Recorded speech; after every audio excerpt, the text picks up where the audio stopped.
VP Inday, Yes. welcome back to the Netherlands. Magandang araw po sa inyo. How are you today? Thank you. I wouldn't say I'm happy to be back because of the situation of President Duterte, but I'm happy to see all of you again, and happy springtime sa inyong lahat. I am very well and okay. Thank you, VP. On behalf of the Filipino community all over the world, welcome back and we're glad to see you again. Yes, I'm happy to see first-timers as well.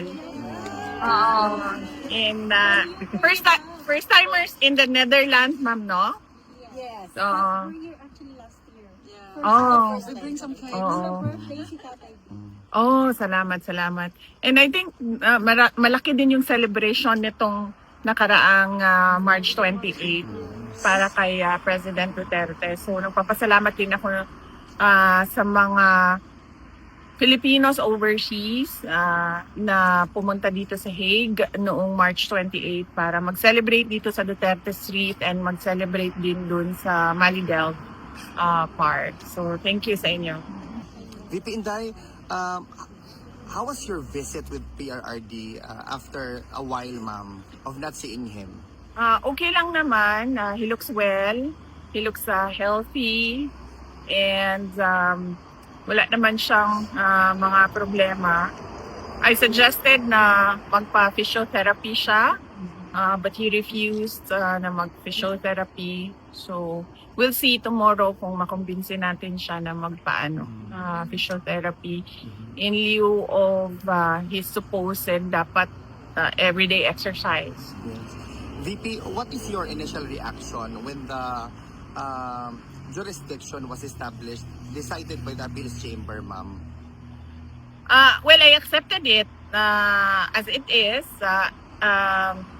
Discussion na rin naman namin yon ng mga abogado, no? Na we don't see any way that the ICC will let go of the case of President Duterte since isa na lang ito sa dalawa na ICC cases, no? So we don't think na they will let this go. Is it the same sentiment, VP, with respect doon sa confirmation of charges? Yes. Okay. Same lang, no? Na this will really go to trial, and the best way to move forward is to prepare for time. VP Inday, the burning question is that how do you maintain such a vibrant and very beautiful vibe amidst all the persecution done to you by your detractors? Siguro No comment.